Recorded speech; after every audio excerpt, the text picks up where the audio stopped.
नमस्कार साथियों, न्यू सक्षम क्लासेज श्री माधोपुर में आपका मैं हार्दिक अभिनंदन करता हूं। आज अपन केमिस्ट्री विषय की चर्चा करेंगे। तत्व यौगिक एवं मिश्रण की बात करेंगे। ठीक है, आज अपन सबसे पहले देखते हैं कि तत्व क्या है, यौगिक क्या है, मिश्रण क्या है। इन सबको देखने से पहले अपन एक बार इमेजिन करते हैं, सोचते हैं। देखो, अपन बात करते हैं कि जैसे ये एक क्या है, मार्कर अपना पदार्थ है, या फिर अपन बात करें तो ये बोर्ड क्या है, ये भी पदार्थ है। मतलब मैं ये कह सकता हूं कि दुनिया की सब चीजें पदार्थ हैं। वो कैसे हैं मैं समझता हूं। ठीक है, जैसे अपन बात करते हैं कि ये एक पदार्थ है मार्कर, इसको अपन तोड़ते हैं, फिर और तोड़ते हैं, फिर और तोड़ते हैं, और एक ऐसी प्रावस्था आती है जिसको और आगे तोड़ पाना संभव नहीं होता है। उसको अपन कहते हैं परमाणु। क्या कहते हैं? परमाणु। मतलब मार्कर क्या था? पदार्थ। वो पदार्थ के बारे में बात करें तो सबसे पहले मैं एक बार पदार्थ की डेफिनेशन बताता हूं आपको। दुनिया के तमाम वो वस्तुएं जो स्थान घेरती है, जिनका क्षेत्रफल होता है, जिनका आयतन होता है, जिनका द्रव्यमान होता है, क्या कहलाते हैं? पदार्थ कहलाते हैं। तो मार्कर भी पदार्थ है। अन्य सारी दुनिया की हर चीज कोई ना कोई द्रव्यमान तो होता है। अगर परमाणु का ही द्रव्यमान है तो दुनिया की हर चीज का भी द्रव्यमान होगा, क्योंकि दुनिया की हर चीज किससे मिलकर बनी है? परमाणु से। अपन बात करते हैं परमाणु की। परमाणु किससे बनेगा? मैंने अभी समझाया आपको कि ये एक पदार्थ है, इसको तोड़ा और तोड़ा और तोड़ा, तोड़ते तोड़ते एक ऐसी प्रावस्था आई जिसके बाद में उसका विभाजन संभव नहीं हुआ। उस प्रावस्था को अपन परमाणु कहते हैं। तो परमाणु की बात कर ली कि पदार्थ का सबसे छोटा रूप है, या पदार्थ की ऐसी प्रावस्था जिसको और आगे विभाजित नहीं किया जा सकता है। परमाणुओं के मिलने से किसका निर्माण होता है? अणु का। क्या पढ़ा आपने? दो या दो से अधिक परमाणुओं के मिलने से अणु का निर्माण होता है। ठीक है, परमाणु को इंग्लिश में, अपन इंग्लिश की बात भी साथ साथ करते चलते हैं, एटम बोलते हैं, अणु को मॉलिक्यूल बोलते हैं। अब बात करते हैं दो या दो से अधिक परमाणुओं के मिलने से अणु का निर्माण होता है, और दो या दो से अधिक अणुओं के मिलने से किसका निर्माण होता है? पदार्थ का। अब बात करते हैं पदार्थ का। अपन आगे पदार्थ के ऊपर। पदार्थ किससे बन रहा है? परमाणु से। आप एक बार इमेजिन करके आपको इतना तो मालूम होगा कि जो परमाणु होता है उसके, देखो इतना ऐसा होता है परमाणु, अंदर तो होता है नाभिक। अभी आगे अपन परमाणु एक अलग से पूरा केमिस्ट्री में टॉपिक, उसको अच्छे से डिटेल से पढ़ेंगे। परमाणु के अंदर एक तो होता है नाभिक, और नाभिक के बाहर निश्चित कक्षाएं होती हैं। निश्चित कक्षाओं में इलेक्ट्रॉन चक्कर लगाते रहते हैं, जबकि परमाणु के नाभिक में प्रोटॉन होता है, न्यूट्रॉन होता है। ऐसा परमाणु होता है। आपको पता है प्रोटॉन का भी द्रव्यमान होता है 1.67 × 10⁻⁻24 किलोग्राम। 24 किलोग्राम। न्यूट्रॉन का भी द्रव्यमान होता है 1.67 × 10⁻24 किलोग्राम। इलेक्ट्रॉन का द्रव्यमान होता है 9.1 × 10⁻31 किलोग्राम। अगर प्रोटॉन, न्यूट्रॉन, इलेक्ट्रॉन के जो परमाणु के परमाणु कण हैं, इनका भी द्रव्यमान है, तो एक बात तो पदार्थ तो परमाणु से मिलकर बना है, तो पदार्थ का तो निश्चित सी बात है द्रव्यमान होगा ही होगा। तो दुनिया की सब चीज क्या होगी? पदार्थ तो होगी। पदार्थ बना किससे? परमाणुओं से। कैसे? परमाणु के मिलने से अणु बना, अणुओं के मिलने से क्या बना? पदार्थ बना। अब बात करते हैं कि जो पदार्थ होते हैं वो दो प्रकार के होते हैं। कितने प्रकार के होते हैं? दो प्रकार के। एक प्योर पदार्थ हो सकता है, मतलब शुद्ध पदार्थ, और एक अशुद्ध पदार्थ। पदार्थ दो प्रकार के हैं, एक शुद्ध पदार्थ है और दूसरा कौन सा पदार्थ है? अशुद्ध पदार्थ। देखो, शुद्ध पदार्थ कौन सा होगा? शुद्ध पदार्थ वह होता है जो केवल एक ही प्रकार के घटकों से मिलकर बना होता है, जिसमें केवल कितने प्रकार के घटक हो? एक प्रकार के। अशुद्ध पदार्थ वह होता है जो दो या दो से अधिक घटकों से मिलकर बना हो। अब बात करते हैं शुद्ध पदार्थ की। शुद्ध पदार्थ कितने प्रकार का होता है? शुद्ध पदार्थ देखो दो प्रकार के होते हैं। कितने प्रकार के होते हैं? दो प्रकार के। एक तत्व होता है। क्या होता है? तत्व होता है। और दूसरा कौन सा होता है? यौगिक होता है। क्या होता है? यौगिक। अशुद्ध पदार्थ का मतलब है इनमें दो या दो से अधिक ज्यादा घटक पाए जाएंगे, और अगर दो या दो से ज्यादा घटक पाए जाएंगे तो उसको अपन क्या कह सकते हैं? मिश्रण भी कह सकते हैं। क्या कह सकते हैं? मिश्रण भी। और अपन को पता है मिश्रण दो प्रकार के होते हैं। मिश्रण एक तो होता है समांगी। कौन सा होता है? समांगी मिश्रण। और दूसरा कौन सा मिश्रण होता है? विषमांगी मिश्रण। देखो फ्रेंड्स, अपन ने क्या पढ़ा? अपन ने पढ़ा है कि परमाणु किससे मिलेगा, किससे बना? जब पदार्थ को तोड़ते गए और एक ऐसी प्रावस्था आ गई जिसके बाद में इस पदार्थ को आगे विभाजित नहीं कर सके, उस प्रावस्था को क्या कह रहे हैं? परमाणु। या फिर अपन कह सकते हैं कि पदार्थ का सबसे छोटा रूप क्या है? परमाणु है। और परमाणु के मिलने से क्या बनता है? अणु। अणुओं के मिलने से क्या बनता है? पदार्थ। और पदार्थ कितने प्रकार का होता है? 2 प्रकार का, एक शुद्ध पदार्थ और एक अशुद्ध पदार्थ। शुद्ध पदार्थ कितने प्रकार के घटकों से मिलकर बनता है? केवल 1 प्रकार के घटक से। शुद्ध पदार्थ कितने प्रकार के होते हैं? 2 प्रकार के। एक तो कौन सा होता है? तत्व। और दूसरा कौन सा होता है? यौगिक। अशुद्ध पदार्थ कितने प्रकार के होते हैं? अशुद्ध पदार्थ का 2 या 2 से ज्यादा घटकों से मिलकर बनता है, इसलिए इसको मिश्रण कह सकते हैं, जो कि सममांगी और विषमांगी मिश्रण होते हैं। अब अपन पढ़ते हैं तत्व की, यौगिक की बात करते हैं और मिश्रण की। बोलो, अपना जो टॉपिक अपन ने लिया था, यह राजस्थान पुलिस के अंदर केमिस्ट्री में पहला ही टॉपिक दे रखा है। अब आज अपन को बात करना है तत्व की, यौगिक की, सममांगी की, विषमांगी की। ठीक है, देखो तत्व भी 3 प्रकार के होते हैं। कितने प्रकार के होते हैं? 3 प्रकार के। एक तो होता है धातु, एक क्या होती है? उपधातु, और एक क्या होती है? अधातु। देखो अभी अपन ने क्या समझा है कि तत्व भी 3 प्रकार के होते हैं। एक धातु तत्व है, एक उपधातु तत्व है, एक अधातु तत्व है। और यौगिक भी फ्रेंड्स 2 प्रकार के होते हैं। एक कार्बनिक यौगिक होता है, एक कार्बनिक यौगिक होता है, दूसरा अकार्बनिक यौगिक होता है। देखो अपन ने क्या पढ़ा? यौगिक 2 प्रकार के, कौन कौन से? कार्बनिक यौगिक और अकार्बनिक यौगिक। तत्व कितने प्रकार के? 3 प्रकार के। कौन कौन से? धातु, अधातु और उपधातु। ठीक है, अब मैं आपको सबसे पहले अपन तत्व की बात करते हैं। किसकी बात करते हैं? तत्व की बात। देखो एक बार बोर्ड पे ही मैं समझा देता हूं, उसके बाद में देखते हैं। देखो तत्व क्या है, अगर आपको तत्व की डेफिनेशन देनी हो, अपनी वर्तमान में जो आवर्त सारणी, आधुनिक आवर्त सारणी चल रही है, उसमें कितने तत्व हैं? 118 तत्व हैं। कितने तत्व हैं? मोजले द्वारा दी गई 118 तत्व हैं। देखो अब अपन बात करते हैं 118 तत्वों में से कुछ धातु हैं, कुछ उपधातु, कुछ अधातु। पहले तत्व की डेफिनेशन सुनते हैं। तत्व क्या है? तत्व शुद्ध पदार्थ का सबसे सरलतम रूप क्या है? तत्व। तत्व की परिभाषा क्या पढ़ी अपन ने? शुद्ध पदार्थ का सबसे सरलतम रूप क्या है? तत्व है।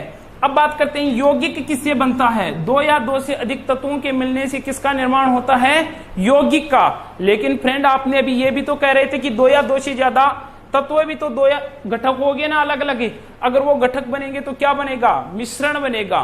तो फ्रेंड्स ध्यान देना, यदि 2 या 2 से अधिक तत्व एक निश्चित अनुपात में संयोग करेंगे तो किसका निर्माण होगा? यौगिक का। अगर वो 2 या 2 से अधिक ज्यादा तत्व हो, चाहे कुछ भी हो, अगर वो निश्चित अनुपात में संयोग नहीं करेंगे तो किसका निर्माण होगा? मिश्रण का। देखो निश्चित कैसे बोला मैंने? देखो फ्रेंड्स आपको एक बात बताऊं, जिसे H2O का नाम सुना होगा। H2O का मतलब जल होता है, वाटर होता है। ध्यान देना, जो H2O होता है उसमें आपको निश्चित है 2 अणु तो हाइड्रोजन के होंगे, एक अणु किसका होगा? ऑक्सीजन का। आप चाहे पानी को अपने मतलब जो फिल्टर पानी मिनरल्स वाटर होता है उससे लो, या फिर कुएं से लो, या फिर बावड़ी से लो, या फिर नलकूप से लो, कहीं से भी ले लो, पानी के अंदर हमेशा हाइड्रोजन के 2 मॉलिक्यूल होंगे, ऑक्सीजन का क्या कितने मॉलिक्यूल होंगे? 1 मॉलिक्यूल होंगे। मतलब यौगिक बन रहा है, जल एक यौगिक है। तो बोलो 2 या 2 से ज्यादा जो तत्व हैं वो निश्चित अनुपात में संयोग कर रहे हैं क्या? कि हाइड्रोजन के 2 मॉलिक्यूल, ऑक्सीजन के कितने मॉलिक्यूल? 1। अब फ्रेंड्स अपन बात करते हैं, इसे मैं एक बार रब करता हूं। अपन ने क्या पढ़ा है? तत्व, यौगिक और मिश्रण अपन को पढ़ना है। अपन ने सबसे पहले परमाणु की डेफिनेशन देख ली। अब बात करें, सबसे पहले चलो बेसिक बातें करते चलें। परमाणु के बारे में सबसे पहले मॉडल किसने दिया था? जे थॉमसन ने। जबकि परमाणु के बारे में बताया किसने था? डाल्टन ने। ये सारी चीजें परमाणु नामक टॉपिक में पढ़ेंगे। अब बात कर रहे हैं अपन तत्व की। किसकी बात कर रहे हैं? तत्व की। तत्व के बाद में किसकी? यौगिक की। यौगिक की डेफिनेशन अभी पढ़ ली है कि 2 या 2 से ज्यादा तत्वों के निश्चित अनुपात में संयोग करने से क्या बन रहा है? यौगिक। यौगिक के बाद में अपन पढ़ रहे हैं मिश्रण को। पता ऑलरेडी अपन को, एक है सममांगी मिश्रण, एक है विषमांगी मिश्रण। लो मैं भी सममांगी और विषमांगी मिश्रण की भी बात करता हूं। सममांगी मिश्रण तो वह होता है जिस मिश्रण की सांद्रता प्रत्येक जगह समान हो। कौन सा मिश्रण कहलाता है? सममांगी। कैसे फ्रेंड्स? देखो आप एक बार इमेजिन करना, आप ऐसे 2 सॉल्यूशन बना सकते हो, ऐसे 2 विलयन बना सकते हो। एक विलयन तो जैसे आपने लिया, मतलब पानी और उसके अंदर नमक डाल रहे हो, अब इसको घोल लेते हो। एक विलयन तो ऐसा बन गया, एक विलयन ऐसा लिया आपने कि पानी और मिट्टी को घोल रहे हो, ठीक है। अब अगर आप पानी और नमक वाले घोल को टेस्ट करके देंगे, चाहे ऊपर से करो, चाहे नीचे से करो, चाहे बीच में से करो, हर जगह से बराबर साल्ट प्राप्त होगा आपको। तो फ्रेंड्स आपको क्या समझ में आया कि इस पानी और नमक के विलयन में प्रत्येक गैस सांद्रता क्या है, समान। लेकिन फ्रेंड्स लर्न रखना, ये दूसरा वाला अपन पढ़ रही थी, दूसरा वाला कौन सा, कि पानी और मिट्टी की जब सांद्रता देखते हैं तो नीचे तो ज्यादा होती है, ऊपर क्या होता है, तनु, मतलब ऊपर विलयन तनु होगा, नीचे सांद्र ज्यादा होगा, इसलिए इसकी सांद्रता अलग अलग होगी। और जिस विलयन की सांद्रता प्रत्येक जगह समान ना हो वो कौन सा विलयन होता है, विषमांगी विलयन। जिसकी सांद्रता समान हो वो कौन सा होता है, समांगी विलयन। आगे अपन पढ़ रहे हैं, किसकी बात कर रहे हैं, तत्व की। तत्व में क्या क्या है, धातु, अधातु, उपधातु है। फ्रेंड्स आपको सबसे पहले मैं एक छोटी सी जानकारी बताऊं, इलेक्ट्रॉन के ऊपर अपन बिल्कुल बेसिक से पढ़ रहे हैं। इलेक्ट्रॉन के ऊपर कैसा आवेश पाया जाता है, ऋणावेश पाया जाता है। इतने एक बात आपको याद रखना है, इलेक्ट्रॉन के ऊपर कैसा आवेश पाया जाता है, ऋणावेश पाया जाता है। अभी अपन ने तत्व की बात की है, किसकी बात की है फ्रेंड्स, तत्व की। और तत्व कितने प्रकार के हैं, धातु, अधातु और उपधातु है। अब सबसे पहले अपन इन धातु, अधातु और उपधातु की बात करने से पहले एक छोटी सी बात और देखते हैं कि ये पदार्थ होता है। पदार्थ की तो प्रकार है, तत्व है, यौगिक और मिश्रण। अभी अपन पदार्थ की बात करते हैं। पदार्थ दो प्रकार का और होता है, ठीक। परिवर्तन दो प्रकार के होते हैं पदार्थ में। एक तो भौतिक परिवर्तन, पदार्थ में परिवर्तन दो प्रकार के होते हैं। एक तो होता है भौतिक परिवर्तन और एक दूसरा कौन सा परिवर्तन होता है, रासायनिक परिवर्तन। देखो फ्रेंड्स मैंने क्या कहा, जितने भी दुनिया के पदार्थ हैं उनमें केवल दो ही प्रकार के परिवर्तन होते हैं, एक भौतिक परिवर्तन होता है, दूसरा कौन सा परिवर्तन होता है, रासायनिक परिवर्तन। देखो भौतिक परिवर्तन का मतलब फिजिकल चेंजेज। भौतिक परिवर्तन क्या है, देखो फ्रेंड्स ध्यान देना, जैसे आपके पास ये बर्फ है, अभी अपन पढ़ रहे हैं, पहले तो पदार्थ के प्रकार पढ़ लिए और अब पदार्थ में होने वाले परिवर्तन पढ़ रहे हैं। पहला परिवर्तन कौन सा है, भौतिक परिवर्तन। दूसरा कौन सा है, रासायनिक परिवर्तन। पहले भौतिक परिवर्तन को समझ रहे हैं। भौतिक परिवर्तन क्या है, जैसे बर्फ है, अगर आप बर्फ को गर्म करते हो तो बर्फ किस में बदल जाता है, पानी में बदलेगा। और अगर पानी को गर्म करते हो, पानी किस में बदलेगा, भाप में बदलेगा। फ्रेंड्स मैंने क्या समझाया आपको, बर्फ को गर्म करने से पानी बना, पानी को गर्म करने से क्या बना, भाप बना। अगर आप उस भाप को वापस ठंडा करते हो तो वापस पानी बन जाता है, और अगर उस पानी को वापस ठंडा करते हो तो वापस क्या बन जाती है, बर्फ बन जाती है। लेकिन अब इसकी डेफिनेशन क्या हुआ, वह परिवर्तन जिसमें पदार्थ अपनी प्रारंभिक अवस्था को पुनः प्राप्त कर लेता है। परिभाषा क्या है कि वह परिवर्तन जिसमें पदार्थ अपनी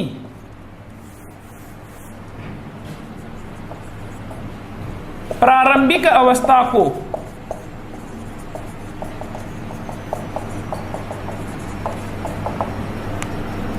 पुनः प्राप्त कर लेता है,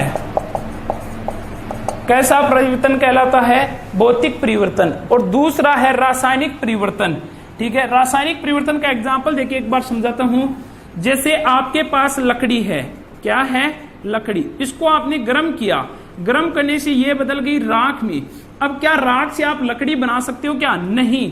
वह परिवर्तन जिसमें पदार्थ अपनी प्रारंभिक अवस्था को पुनः प्राप्त नहीं कर सके, कैसा परिवर्तन, रासायनिक। और वह परिवर्तन जिसमें पदार्थ अपनी प्रारंभिक अवस्था को पुनः प्राप्त कर लेता है, कैसा परिवर्तन होगा, भौतिक परिवर्तन। इसका एग्जाम्पल है जिसे बर्फ का पिघलना, किसका पिघलना, बर्फ का पिघलना, ठीक है। इसका एग्जाम्पल है जैसे मतलब बल्ब का स्विच ऑफ करना, ठीक है।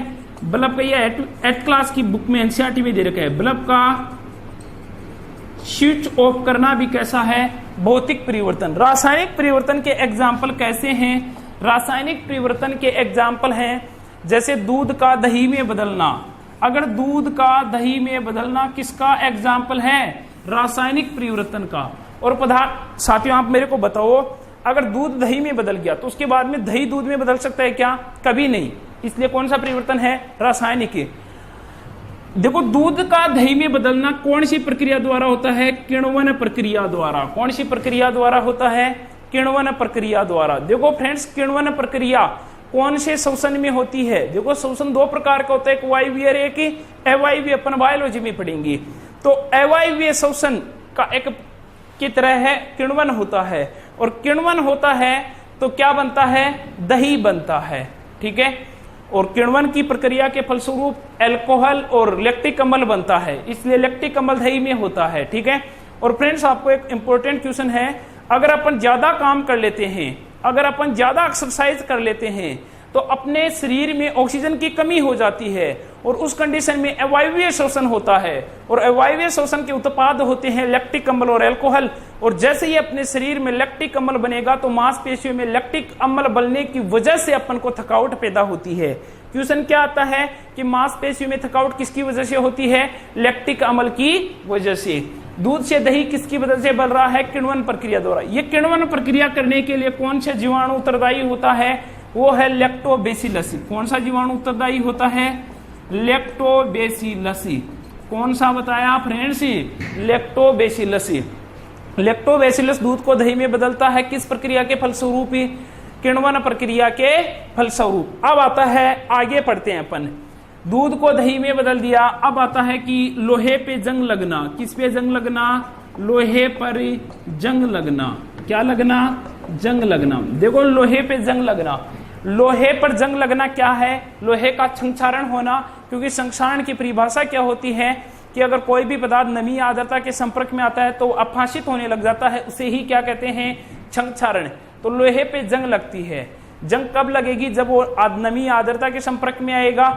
इस जंग से बचने के लिए अपन इसका एक उपाय भी करते हैं। वो एक उपाय तो होता है यशद लेपन। क्या होता है? यशद लेपन होता है। और एक ग्रीस वगैरह लगा के या फिर पेंट वगैरह करके। एक होता है जिसे लोहे पर जंग लगना, एक होता है दूध का दही में बदलना। और एक आपको इंपॉर्टेंट बताता हूं, और भी एग्जाम्पल बहुत हैं, एक इंपॉर्टेंट नोट लगा के बताता हूं, ठीक है। जैसे क्वेश्चन आता है कि मोमबत्ती का जलना। किसका जलना? मोमबत्ती का जलना कैसा परिवर्तन है? फ्रेंड्स अब मैं बताऊं आपको, जब मोमबत्ती जलती है तो शायद दो प्रक्रम होते हैं। एक तो मोम पिघलती है, एक तो क्या पिघलती है? मोम पिघलती है, वो नीचे आ जाती है। एक दूसरा वो बत्ती जलती है और उसकी राख हो जाती है। तो आप खुद बताइएगा, अगर मोमबत्ती जलती है तो जो मोम पिघली है उससे क्या वापस अपन मोमबत्ती बना सकते हैं क्या? हाँ बना सकते हैं। और वो जो राख है उससे क्या वापस वो बत्ती बना सकते हैं क्या? वो धागा बना सकते हैं क्या? नहीं फ्रेंड्स। इसलिए मतलब मोमबत्ती का जलना भौतिक परिवर्तन भी है और रासायनिक परिवर्तन भी है, दोनों प्रकार का परिवर्तन है। इसी प्रकार भोजन का पाचन, किसका पाचन है? भोजन का पाचन। भोजन का पाचन रासायनिक और भौतिक दोनों प्रकार का परिवर्तन है। भोजन का पाचन कैसा कैसा है? भौतिक और रासायनिक दोनों परिवर्तन है। इसके अलावा रक्त का थक्का बनना, भौतिक और रासायनिक दोनों परिवर्तन है। मैंने आपको क्या बताया? भौतिक परिवर्तन समझाया, रासायनिक परिवर्तन समझाया। भौतिक परिवर्तन में पदार्थ अपनी प्रारंभिक अवस्था को पुनः प्राप्त कर लेता है, रासायनिक परिवर्तन में पदार्थ अपनी प्रारंभिक अवस्था को पुनः प्राप्त नहीं कर पाता है। और भौतिक परिवर्तन के एग्जाम्पल बताए मैंने, बर्फ का पिघलना, बल्ब का स्विच ऑफ करना।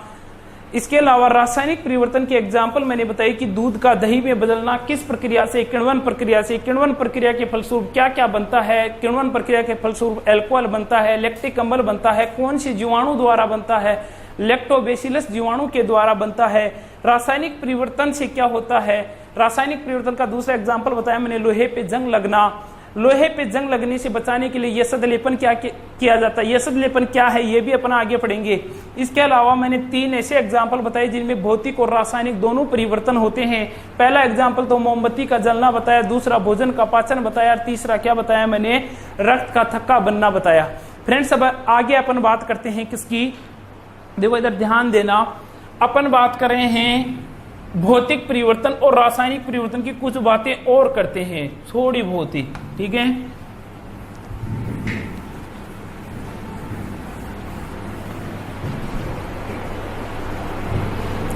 ये तो इधर पदार्थ में होने वाले परिवर्तन थे, भौतिक परिवर्तन, फिजिकल चेंजेस, और इधर केमिकल चेंजेस मतलब रासायनिक परिवर्तन था। अब फ्रेंड्स ध्यान देना, जो भौतिक परिवर्तन है, कौन सा परिवर्तन है? भौतिक परिवर्तन। भौतिक परिवर्तन के अंदर क्या हो रहा था? भौतिक परिवर्तन में पदार्थ अपनी प्रारंभिक अवस्था को प्राप्त कर रहा था, मतलब बर्फ बन रहा था, बर्फ से पानी बन रहा है, और पानी को अगर ठंडा कर दे तो वापस बर्फ बन रहा है क्या? हाँ। लेकिन यहाँ पर जैसे लकड़ी थी, उसको जलाया जा रहा था, वो क्या बन रही थी? राख। लेकिन राख को अगर कुछ किया जाए तो वापस लकड़ी प्राप्त हो सकती है? नहीं। तो फ्रेंड्स आपको एक बात समझ में आ गई कि जो भौतिक परिवर्तन है वो इधर भी जा रहा है, वापस भी आ रहा है रिवर्स साइड में। इसलिए भौतिक परिवर्तन कैसा प्रक्रम है? उत्क्रमणीय परिवर्तन। कैसा परिवर्तन है? उत्क्रमणीय प्रक्रम है। कैसा प्रक्रम है? उत्क्रमणीय प्रक्रम। लेकिन ये कैसा प्रक्रम है? अनुत्क्रमणीय प्रक्रम। अगली बात मैंने बताई आपको, क्या बताई अगली बात? कि भौतिक परिवर्तन उत्क्रमणीय प्रक्रम है, जबकि रासायनिक प्रक्रम कौन सा परिवर्तन, कौन सा प्रक्रम है? अनुत्क्रमणीय प्रक्रम है। अगली बात मैंने आपको बताई कि जो भौतिक परिवर्तन है, कौन सा परिवर्तन है? भौतिक परिवर्तन। इसमें पदार्थ के द्रव्यमान में कोई परिवर्तन नहीं होता है। पदार्थ के द्रव्यमान में कोई परिवर्तन नहीं होता है, लेकिन रासायनिक परिवर्तन से पदार्थ के द्रव्यमान में क्या होता है? परिवर्तन। इससे पदार्थ के द्रव्यमान में परिवर्तन होता है। देखो मैंने क्या बताया फ्रेंड्स कि भौतिक परिवर्तन होने से पदार्थ के द्रव्यमान में कोई परिवर्तन नहीं होता है, लेकिन रासायनिक परिवर्तन होने से पदार्थ के द्रव्यमान में क्या होता है? परिवर्तन होता है। ये मैंने बता दिया आपको। आगे ध्यान देना, आगे हम बात कर रहे हैं कि भौतिक परिवर्तन में किन चीजों में परिवर्तन होता है। तो पदार्थ के भौतिक गुणों में परिवर्तन होते हैं। भौतिक गुण कौन से हैं? जैसे पदार्थ का रंग है, पदार्थ का ताप, ये सारी चीजें भौतिक गुण। रासायनिक परिवर्तन आंतरिक संगठनों में परिवर्तन करता है। ये तो थी भौतिक परिवर्तन और रासायनिक परिवर्तन की बेसिक सी बातें। अब अपन बात करते हैं पदार्थ की अवस्थाओं की। अब अपन किसकी बात करते हैं फ्रेंड्स? पदार्थ की अवस्थाओं की बात करते हैं। देखो पदार्थ की 3 मुख्य अवस्थाएं होती हैं, इनके अलावा 2 अन्य अवस्थाओं की भी खोज हो चुकी है। देखो पदार्थ की एक अवस्था है ठोस, एक दूसरी अवस्था है द्रव्य, और एक तीसरी अवस्था है गैस। मैं क्या बात कर रहा हूं कि पदार्थ की 3 प्रमुख अवस्थाएं भी होती हैं। एक ठोस अवस्था है, एक द्रव अवस्था है, एक गैस अवस्था है। ठीक है, देखो फ्रेंड्स ध्यान देना, जो अपन बात करें इनके अलावा 2 अन्य अवस्थाओं की खोज हो चुकी है। एक प्लाज्मा है, एक बीईसी मतलब बोस आइंस्टीन कंडेंसेट है। ठीक है, अब इनकी थोड़ी सी बात करता हूं। सबसे पहले तो बात करता हूं कि इनका आयतन। क्या आयतन? देखो फ्रेंड्स आयतन की बात बताऊं। आयतन के लिए मैं यहाँ कॉर्नर भी बता रहा हूं। आयतन क्या होता है? आयतन बराबर होता है लंबाई गुणा चौड़ाई गुणा ऊंचाई। ये होता है आयतन। अब इधर ध्यान देना आप ही, मैं बात कर रहा हूं ठोस द्रव्य और गैस की। सबसे पहले इनका आयतन। ठीक है, देखो फ्रेंड्स अपन ठोस की बात करें तो जैसे अपना ये मार्कर ठोस है, इसकी लंबाई भी फिक्स है, इसकी चौड़ाई भी फिक्स है, इसकी ऊंचाई भी फिक्स है, इसलिए इसका आयतन भी क्या होगा? फिक्स होगा। मतलब आयतन ठोस का क्या होता है? निश्चित होता है। लेकिन अब अपन द्रव्य की बात करते हैं।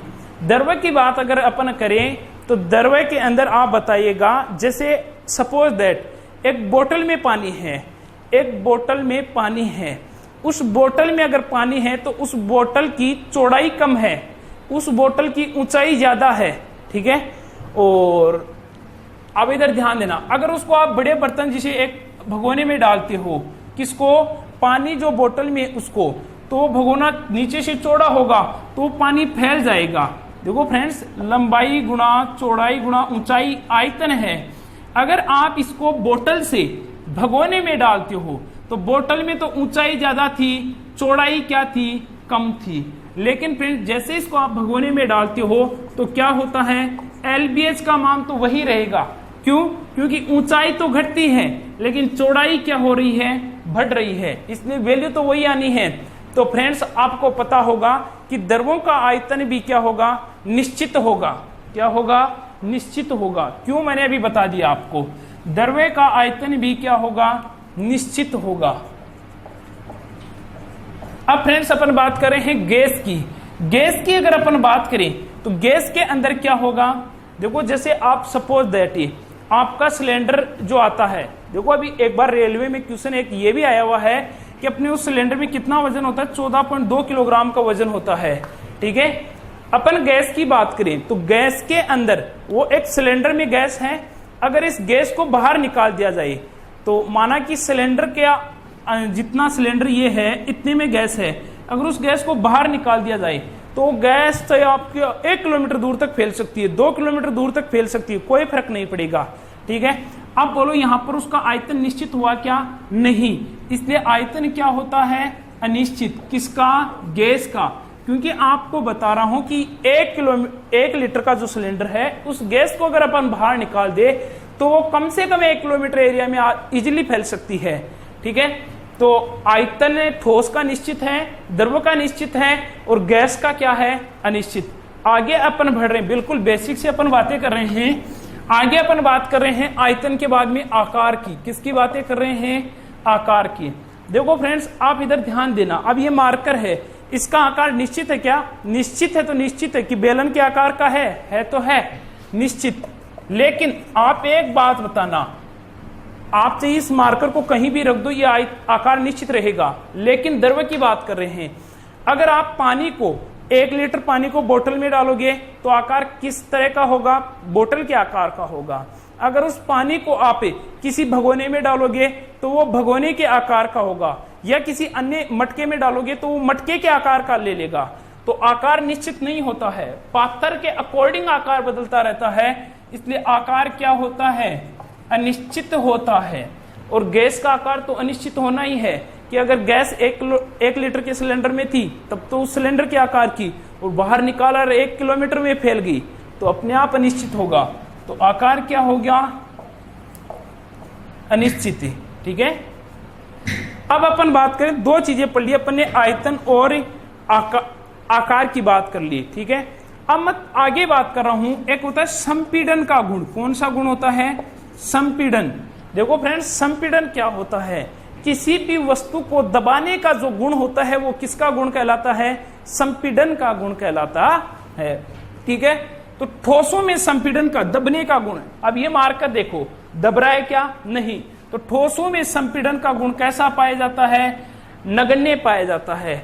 जबकि द्रव में कितना होता है, ठोस से ज्यादा, ठोस से क्या होता है, ज्यादा, लेकिन द्रव से क्या होता है, द्रव से कम। अब गैस की बात करें तो गैस का संपीड़न क्या होता है, सर्वाधिक होता है। क्या होता है, सर्वाधिक होता है। फ्रेंड्स अगली बात कर रहे हैं विसरण की। किसकी बात कर रहे हैं, विसरण या डिफ्यूजन की। ठीक है, विसरण क्या है, ठीक है, अगर कोई भी पदार्थ अगर उसकी उच्च सांद्रता होगी तो वो अपने आप निम्न सांद्रता की ओर आने लग जाता है। मतलब पदार्थ का उच्च सांद्रता से निम्न सांद्रता की ओर बहना क्या कहलाता है, विसरण कहलाता है। जैसे आपने कॉर्नर में अगरबत्ती जलाई, उस अगरबत्ती की धुआं आपके दूसरे कॉर्नर में अपने आप पहुंच जाती है, क्योंकि जैसे उसकी यहां पर सांद्रता ज्यादा होगी वो निम्न सांद्रता की ओर मूव करेगी। ठीक है, तो अब मैं बात करता हूं, मतलब ठोस है, अगर आपको यहां रख रखे हैं ठोस को, तो ये अपने आप क्या दूसरी तरफ जाएगा सांद्रता से, नहीं। मतलब विसरण ठोसों में क्या होता है, नगण्य होता है। क्या होता है, नगण्य। देखो एक होता भी है, थोड़ी सी मैं बात आपको बताऊंगा। देखो जो कांच होते हैं वो 2 प्रकार के होते हैं, क्रिस्टलीय कांच है, क्रिस्टलीय कांच, और जो कांच होते हैं वो अतिशीतित द्रव होते हैं। ठीक है, मतलब उनमें होता है थोड़ा सा, आगे चर्चा करेंगे इनकी भी। तभी तो एक क्वेश्चन आता है कि जो मतलब पुरानी बिल्डिंग्स हैं उनके जो कांच होते हैं वो नीचे से मोटे होते हैं, ऊपर से पतले होते हैं, क्योंकि वो अतिशीतित द्रव हैं। ठीक है, तो विसरण ठोसों में कैसा होता है, नगण्य। जबकि द्रवों में क्या होता है, ये लाइन लिखनी होगी सेम। ठीक है, कि ठोस से ज्यादा लेकिन द्रव से कम होता है। और सर्वाधिक विसरण किस में होता है, गैस में होता है। अभी समझाया था कि ये अगरबत्ती एक कोने में लगाते हैं, दूसरे कॉर्नर में अपने आप पहुंच जाती है। ये 4 बातें अपन ने कर ली। अब देखो फ्रेंड्स अपन बात करते हैं 5वीं बात। कौन सी बात करते हैं, 5वीं बात। 5वीं बात करें तो संसंजक और आसंजक बल की बात करते हैं। मैं आपको पहले संसंजक और आसंजक बल बताता हूं। देखो फ्रेंड्स, जैसे यहां एक बार ध्यान देना, ये एक बीकर है, कोई अपने पास गिलास है, उस गिलास में पानी है, इस गिलास में क्या है, पानी है, पानी के अंदर ये पानी के कण हैं, ठीक है। अब देखो दुनिया का हर चीज पे एक दूसरे से बल तो लगता ही है। अच्छा, जैसे सपोज दैट आपने ये मॉलिक्यूल लिया, ये कण लिया, इस पर इस वाला इधर खींच रहा है इसको, इस वाला इधर खींच रहा है, इस वाला इधर खींच रहा है, और ऊपर वाला ऊपर खींच रहा है। ऐसा हो रहा है या नहीं हो रहा है? हो रहा है। लेकिन फ्रेंड्स आप एक बात हो, क्या ये गिलास है तो गिलास के अंदर कण नहीं होंगे क्या? गिलास भी तो मॉलिक्यूल से ही तो मिलके बनेगा। अच्छा, तो इन मॉलिक्यूल्स के बीच में भी तो आपस में एक बल लगेगा। अच्छा, अब देखो एक ही पदार्थ, पानी एक ही पदार्थ है ना, एक ही पदार्थ के अणुओं के मध्य लगने वाला बल कौन सा बल कहलाता है? सहसंजक बल। कौन सा बल कहलाता है? सहसंजक बल। मैंने सहसंजक बल समझा दिया आपको। क्या बताया कि एक ही पदार्थ कैसे, जैसे अंदर एक गिलास है पानी का, उसमें पानी भरा हुआ है, गिलास के भी क्या होंगे? अणु होंगे, पानी के अंदर भी अणु होंगे। केवल पानी के अणुओं के मध्य जो बल लगता है वो बल कौन सा होता है? सहसंजक बल होता है। और पानी और गिलास के अणुओं के मध्य जो बल लगता है वो बल कौन सा बल होता है? आसंजक बल होता है। कौन सा बल होता है? आसंजक बल। मैंने क्या समझाया आपको? मैंने आपको यह समझाया कि एक ही पदार्थ के अणुओं के मध्य लगने वाला बल कौन सा है? सहसंजक। दो अलग अलग पदार्थ के अणुओं के मध्य लगने वाला बल कौन सा है? आसंजक। अब अपन बात करते हैं क्या, फ्लूइड मैकेनिज्म फिजिक्स जब पढ़ेंगे अपन इनके बारे में बहुत अच्छे से पढ़ेंगे। अब ध्यान देना, सहसंजक और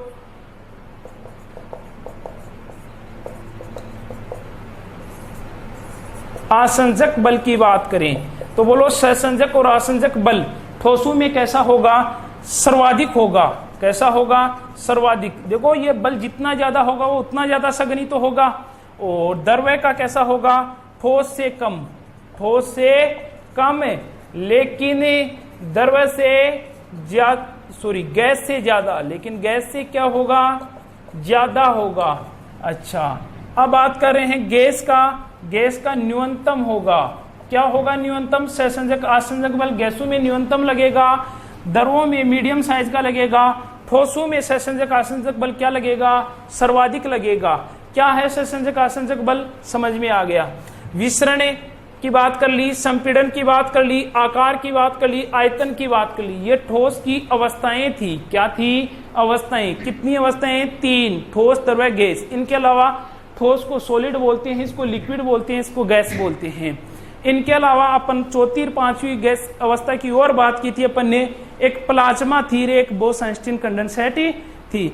अब फ्रेंड्स अपन बात करते हैं, अब अपने टॉपिक पे आते हैं, तत्व पे। किस पे आते हैं? तत्व पे। अपन बात किसकी कर रहे थे? पदार्थ की। किसकी बात कर रहे थे? पदार्थ की। ठीक है,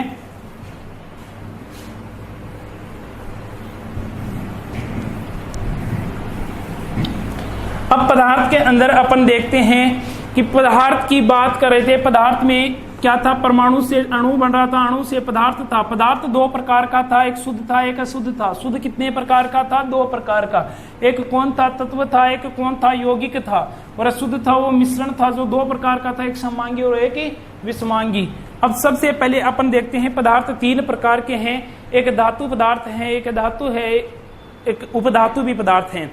सबसे पहले फ्रेंड्स अब आज अपन बात करते हैं तत्व की परिभाषा देख ली थी अपन की। शुद्ध पदार्थ का सबसे सरलतम रूप क्या है? तत्व है। कितने तत्व होते हैं पीरियोडिक टेबल में? अपनी आवर्त सारणी में 118। देखो जो तत्व हैं उन तत्वों की जानकारी, जैसे पर्टिकुलर तत्व की बात करें कि इस तत्व का क्या उपयोग आता है, इसका क्या उपयोग आता है, ये पढ़ेंगे अपन नेक्स्ट चैप्टर में। अभी अपन बात करें तत्व के जो प्रकार हैं वो है धातु, ठीक है, अधातु, ठीक है। इन धातु और अधातु के भौतिक गुणधर्मों की बात कर रहे हैं। कौन से गुणधर्मों की बात कर रहे हैं? भौतिक गुणधर्म। देखो पहले मैं धातु और अधातु के भौतिक गुणधर्म बताऊंगा, उसके बाद में अपन केमिकल रिएक्शन, रासायनिक अभिक्रिया पढ़ेंगे, और उसके बाद में अपन धातु अधातु के रासायनिक गुणधर्म पढ़ेंगे। पहले रासायनिक अभिक्रिया पढ़ेंगे, रासायनिक गुण पढ़ने से पहले। अब क्या पढ़ रहे हैं? तत्व के मतलब धातु और अधातु के कौन से गुण पढ़ रहे हैं? भौतिक गुण। कौन से गुण पढ़ रहे हैं? भौतिक गुण। अभी एक बार क्या पढ़ रहे हैं? धातु और अधातु। धातु का जस्ट अपोजिट कौन होता है? विपरीत अधातु होती है। कौन होती है? अधातु होती है। उपधातु इनके मध्य का गुण रखती है, इसलिए उसको बाद में चर्चा करते हैं। सबसे पहले धातु देखते हैं। धातु की परिभाषा, धातु की क्या देखते हैं? परिभाषा देखते हैं। ये विपरीत समझ में आ गया होगा। अब धातु की परिभाषा देखते हैं।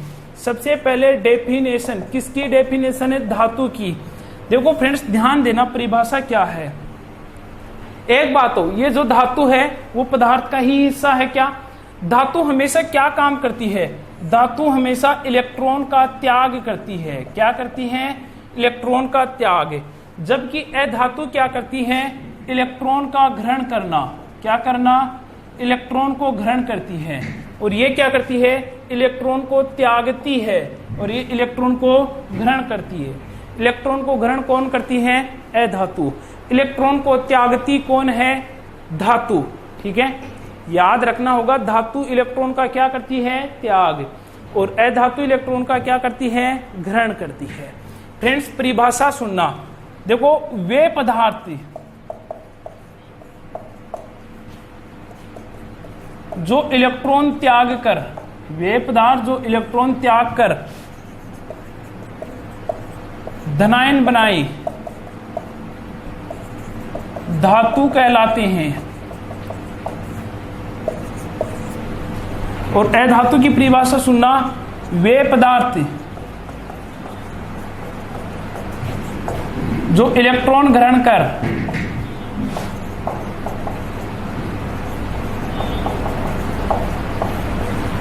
ऋणायन बनाए क्या कहलाते हैं? अधातु। देखो फ्रेंड्स, आप एक बात बताओ, धातु का मतलब आपको पहले से मैंने याद करा दिया कि धातु का मतलब होता है इलेक्ट्रॉन त्याग करना, और अधातु का मतलब इलेक्ट्रॉन का ग्रहण करना।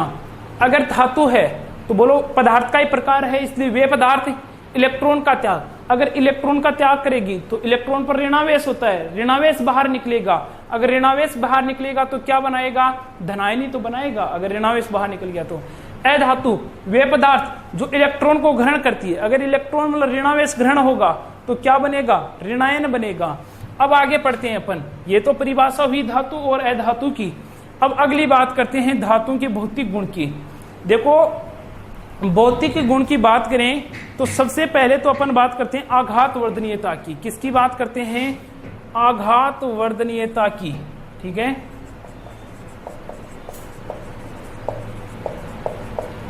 आघात वर्धनीयता। देखो फ्रेंड्स, आपको बताऊं, आघात वर्धनीयता का मतलब होता है कि अगर किसी भी वस्तु को पीटकर अगर चद्दर का रूप दिया जाता है, उस चद्दर का रूप देने को क्या कहते हैं? आघात वर्धनीयता कहते हैं। तो धातुओं में आघात वर्धनीयता का गुण क्या होता है? सर्वाधिक होता है। क्या होता है? सर्वाधिक। लेकिन यह होता है, लेकिन अधातुओं में आघात वर्धनीयता का गुण नहीं होता है। ठीक है, आघात वर्धनीयता के बाद में दूसरी बात करते हैं किसकी? तन्यता की। अगर किसी भी वस्तु को खींचकर एक तार का रूप दे सकें तो वो क्या कहलाता है? तन्यता। तो लो धातुओं में तन्यता का गुण क्या होता है? पाया जाता है, लेकिन अधातुओं में तन्यता का गुण नहीं पाया जाता है। ठीक है, देखो अगर आप समझो कैसे इसको, तो मैं बता देता हूं। धातु का मतलब आप लोहे का कोई भी पिंड ले सकते हो क्या? हाँ। अधातु का मतलब हमारा शरीर ले सकते हैं क्या? बिल्कुल। अपना शरीर क्या है? अधातु। क्यों? क्योंकि अपना शरीर किससे बना है? कार्बनिक पदार्थों से, और कार्बन एक क्या है? अधातु है। तो अपना शरीर तो क्या है? अधातु। और लोहे का पिंड क्या है? धातु। ये समझते चलना। अगर आप लोहे के पिंड को पीटोगे तो चद्दर बन जाएगी क्या? बन जाएगी। इसलिए धातुओं में आघात वर्धनीयता पाई जाती है। अगर अपने शरीर को पीटोगे तो क्या चद्दर बन जाएगी? मतलब अधातु का मतलब समझना हमारा शरीर है। ठीक है, हमारे शरीर को पीटोगे तो चद्दर बन जाएगी? नहीं। चद्दर अपनी शरीर को पीटने से कभी नहीं बन सकती, इसलिए अपने शरीर में आघात वर्धनीयता का गुण नहीं पाया जाता है। तन्यता की बात करें, अगर उस लोहे के पिंड को खींचे तो लोहे का लंबा तार निकल सकता है क्या? निकल सकता है। मतलब धातु में तन्यता का गुण पाया जाता है। लेकिन अगर अपने शरीर को खींचे तो क्या तार बन सकता? नहीं, टूट ही जाएगा लेकिन तार नहीं बनेगा। अगली बात करें आघात वर्धनीयता, तन्यता। इसके बाद में बात करें ध्वनिक गुण की। कौन से गुण की? ध्वनिक। ध्वनिक गुण या फिर इसको बोलते हैं सोनारस का गुण। किसका गुण होता है?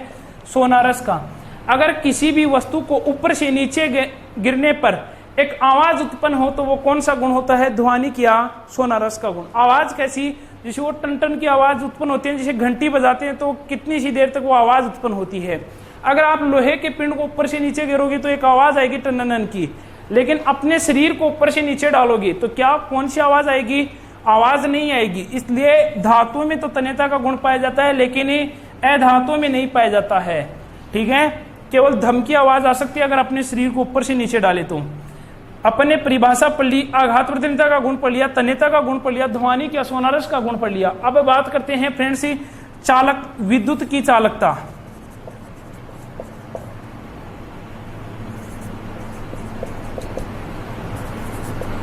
देखो अब बात करते हैं धातु। धातु में विद्युत या उष्मा की क्या होती हैं? सुचालक होती हैं। क्या होती हैं? सुचालक। जबकि अधातुएं क्या होती हैं? कुचालक होती हैं। क्या होती हैं? कुचालक। देखो चालक क्यों होती है धातुएं? क्योंकि धातुओं में क्या पाए जाते हैं? मुक्त इलेक्ट्रॉन। धातुओं में देखो कई बार क्वेश्चन ये पूछा जाता है कि धातुएं विद्युत की चालक क्यों होती हैं, अधातुएं क्यों नहीं होती है? तो आंसर मिलता है क्योंकि धातुओं में तो इलेक्ट्रॉन पाया जाता है, अधातुओं में नहीं पाया जाता है। अरे इलेक्ट्रॉन तो दुनिया की हर चीज में पाया जाता है, कि दुनिया की हर चीज पदार्थ है, हर चीज पदार्थ है, तो पदार्थ में इलेक्ट्रॉन तो निश्चित से रूप पाया जाएगा। सुचालक कौन से होंगे? या धातु में क्या पाया जाता है? सुचालक।